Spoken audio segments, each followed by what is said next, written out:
మేము ఏం చేస్తామన్నా దాన్ని అడ్డుకుంటామని నువ్వు అంటున్నావు. మంచిది, నా ప్రణాళికలు నీకు నచ్చలేదు, నువ్వు అడ్డుకుంటా అంటున్నావు కదా.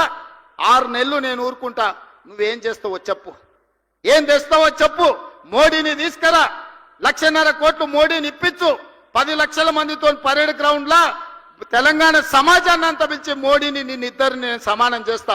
అధికారికంగా నిన్నక్కడ పరేడ్ గ్రౌండ్ లో 10 లక్షల మందితో సన్మానం చేసే జిమ్మేదారి నేను తీసుకుంటా. కిషన్ రెడ్డి గారు, మోడీ నుంచి 1.5 కోట్లు మన నగరానికి తీసుకురా.